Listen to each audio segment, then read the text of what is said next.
नमस्कार मित्रों। आज चिंतन में प्रेम और सेवा भावना। दुनिया में हर चीज़ की कीमत है। यहाँ बिना कीमत चुकाए कुछ भी नहीं मिलता। दूसरों का सम्मान, स्नेह, सद्भाव और सहयोग प्राप्त करने के लिए हमें वही तत्व अपने भीतर पैदा करने पड़ेंगे और उसका उपयोग दूसरों के लिए करना पड़ेगा। चुंबक अपने सजाती लोहे को अपनी तरफ खींचती है। यदि चुंबक में आकर्षण शक्ति न हो तो पास में पड़े हुए लौह कण भी उपेक्षा का भाव दिखाते रहेंगे, उधर अभिमुख होने की कोई चेष्टा न करेंगे। प्रेम की कीमत पर खरीदा जा सकता है। वह एकांगी भी हो सकता है। एक का सच्चा प्रेम दूसरे को कभी ना कभी अपने अनुगत बना ही लेता है। बुरे लोगों को भी यदि हम प्यार करने लगें तो उनका सुधार ही होगा। आज नहीं तो कल हमारे जितना न सही उससे कम कुछ तो प्रेम भाव उनके मन में उपजेगा और बढ़ेगा ही। सच्चे मन से किया हुआ प्रेम कभी भी निरर्थक नहीं जाता।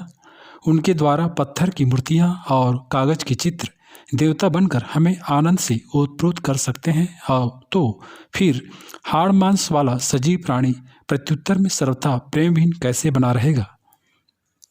यदि जीवन के बदले प्रेम का प्रत्युत्तर न भी मिले, अपने को ठगे जाने और घाटे में रहने का अवसर आवे तो भी उसकी हानि ही रहेगी। प्रेम की दिव्य अनुभूतियाँ अपने अंतःकरण में जब उड़ती रहती हैं तो वहाँ पुष्प वाटिका की तरह सौंदर्य और सुगंध का साम्राज्य छाया रहता है। उसका आनंद तो अपने को मिलता ही है। आत्मा की सबसे प्रिय अनुभूति प्रेम है। उसका रसास्वादन होते रहने से आत्मतृप्ति, आत्मसंतोष और आत्मोल्लास का जो हर घड़ी लाभ होता रहता है, उसकी तुलना में यदि कुछ भौतिक हानि उठानी पड़े तो भी वह तुच्छ एवं नगण्य ही मानी जाएगी। प्रेम की एक एक बूंद के लिए यह दुनिया तरस रही है। अनावृष्टि काल में पानी का जैसा अकाल रेगिस्तानों में पड़ता है, वैसा ही प्रेम दुर्भिक्ष आज सर्वत्र छाया हुआ है। प्रेम के नाम पर ठगी, चापलूसी, वासना और शोषण की प्रवंचना तो खूब बढ़ी है, पर सच्चा प्रेम उसमें आत्मदान और निस्वार्थ सेवा का ही समावेश होता है। अब देखने को नहीं मिलता। इस आध्यात्मिक विभूति के अभाव में जीवन नीरस ही बने रहते हैं। सब और कुछ खोया खोया सा और सब और अभाव सा दिखाई पड़ता है। यदि सच्चे प्रेम के कुछ कण भी किसी को प्राप्त हो जाते हैं तो सचमुच ही उसके सब अभाव पूर्ण हो जाते हैं। हमें अपने भीतर सच्चे प्रेम की भावनाएं जागृत करनी चाहिए। दूसरों को अपने मानना चाहिए, उन्हें आत्मीयता की दृष्टि से देखना चाहिए। फलस्वरूप हम भी सच्चे प्रेम के रसास्वादन से वंचित न रहेंगे। संसार के खेत में अपना प्रेम बीज बिखरते पड़े तो कोई पौधा उसका जरूर उगेगा और उसकी सुगंध से भी हमें आनंद और तृप्ति देने लायक बहुत कुछ मिल जाएगा। शरीर और प्राण मिलकर जिस तरह पूर्ण पुरुष बनता है, धर्म भी उसी तरह बाह्य और आंतरिक दो स्वरूपों में विभक्त है। बाह्य रूप है पूजा अर्चा, दीप आरती आदि कर्मकांड, किंतु उसका आंतरिक स्वरूप भावनात्मक है, जिसका निर्माण प्रेम और सेवा से होता है। कर्मकांड के बाह्य साधन निर्जीव, अल्पकालीन और स्थूल होते हैं। शरीर कालांतर में नष्ट हो जाता है और मनुष्य प्राण में परिवर्तित हो जाता है। कर्मकांड भी उसी तरह कुछ दिन ही चलता है।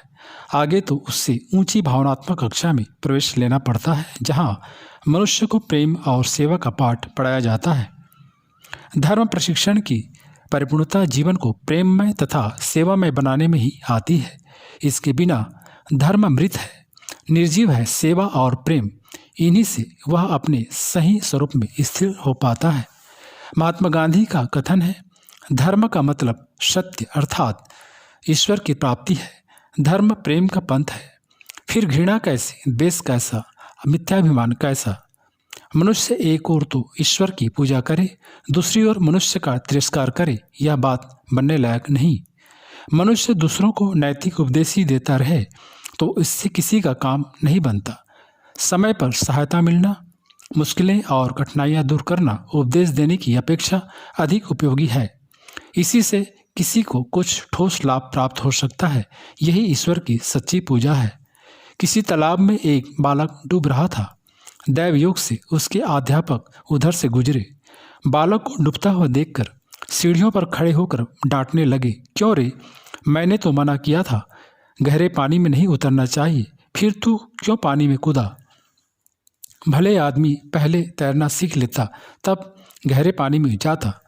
अध्यापक जी न जाने कब तक उपदेश जारी रखते हुए तभी तक एक किसान पानी में कूदा और बालक को बाहर निकाल आया।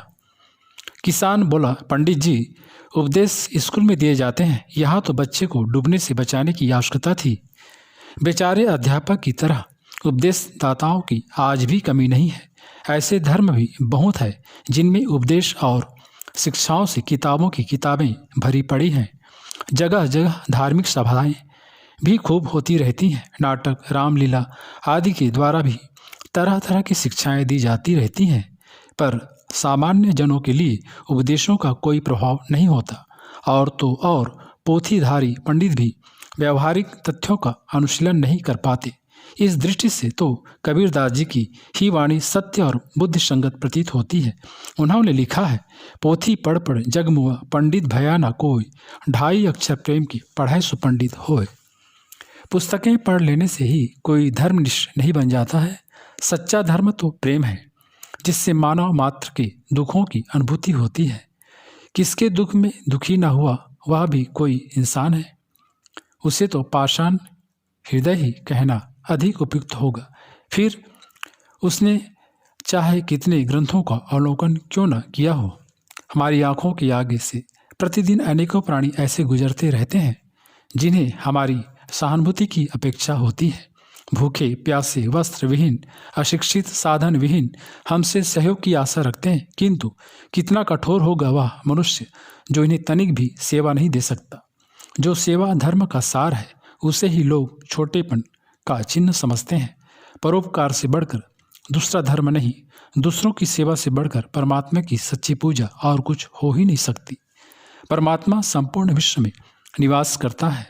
उसके लिए एक मंदिर बनवा दिया जाए तो कौन भारी काम कर दिया।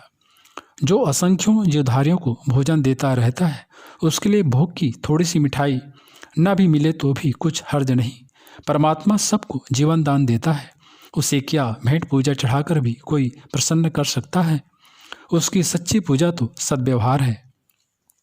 दीन दुखियों के रूप में वह अपने भक्तों की सेवा पाने के लिए दर दर भटकता रहता है। उसे दरिद्र नारायण के रूप में देख सकें तो सर्वत्र ही आपकी पूजा पाने को वह प्रतीक्षा करता हुआ मिलेगी। पीड़ित और पिछड़े हुए मनुष्य के लिए प्रेम और सद्भावपूर्वक कुछ सहयोग दे दिया जाए तो उससे अपने को जो आंतरिक आह्लाद मिलता है वह परमात्मा का बधाई संदेश नहीं तो और क्या है। दुखी मनुष्य का आंतरिक आशीर्वाद पाने से जो हृदय में विशालता व प्रसन्नता आती है वही तो परमात्मा की सच्ची अनुभूति होती है। भूल में है वे लोग जो परमात्मा की इस सच्ची उपासना से वंचित रहकर केवल कर्मकांड के पीछे पड़े हुए अपनी बड़प्पन की डींग हाँकते रहते हैं। सचमुच जो असहायों के हृदय स्पर्श न कर सका, संसार को सद्व्यवहार न दे सका, उसकी उपासना अधूरी है। उसे कभी भगवान मिलेंगे यह सोचना भी गलत है। परमात्मा से सच्चे हृदय से जो प्रीति रखते हैं उन्हें सृष्टि के प्रत्येक प्राणी में उन्हीं की छाया दिखाई देती है। क्या ऊंचा क्या नीचा, सारा संसार उन्हीं से तो ओतप्रोत हो रहा है। छोटे बड़े ऊंचे नीचे का भेदभाव परमात्मा के प्रति अन्याय है। सर्वत्र व्यापी प्रभु को समदर्शी पुरुष ही जान पाते हैं। जो प्राणी मात्र को प्रेम की दृष्टि से देखता है वही ईश्वर का प्यारा है। अपने पत्नी, बच्चों, रिश्तेदारों तक की ही प्रेम को प्रतिबंधित रखना स्वार्थ है। प्रेम का क्षेत्र असीम है, अनंत है। उसे प्राणी मात्र के हृदय में देखना ही ईश्वर निष्ठा का सबूत है। वह कभी किसी को अप्रिय नहीं कह सकता। किसी को दुखी देखकर उसका कलेजा आंखों में उतर आता है। उसने तो सब में ही अपने राम को रमा हुआ देख लिया है। सेवा और भक्ति वस्तुतः दो वस्तुएं नहीं हैं, वे एक दूसरे के पूरक हैं, एक दूसरे पर आश्रित हैं। प्रेम जब मन और वाणी से उतर जाता है तो उसे सेवा रूप में देखा आता है। सच्चा प्रेमी वह है जो केवल शब्दों से नहीं मधुरता न टपकाता रहे, वरन अपने प्रेमी के दुख दर्द में कुछ हाथ भी बटाए। कर्तव्य पालन में कष्ट स्वाभाविक है। कष्ट को अपेक्षित करके भी जो कर्तव्य पालन कर सकता हो, सच्ची सेवा का पुण्य फल उसे ही प्राप्त होता है। माता अपने बेटे के लिए कितना कष्ट सहती है, पर बदले में कभी कुछ चाहती नहीं। यही सेवा का सच्चा स्वरूप है। इसमें देना ही देना है, पाना कुछ नहीं है। जो अपना सब कुछ न्यौछावर कर सकते हो, उन्हीं को तो परमात्मा का सानिध्य सुख प्राप्त करने का सौभाग्य मिलता है। मित्रों, परिवार की देखरेख, स्वजनों के पालन पोषण की व्यवस्था, बालकों को शिक्षित विकसित बनाना, यह सेवा कार्य ही है। किंतु यह कार्य करते हुए अहम भाव न आनी चाहिए। निष्काम कर्म को ही सेवा कहेंगे। जिससे अपना स्वार्थ सत्ता हो, वह कभी सेवा नहीं हो सकती।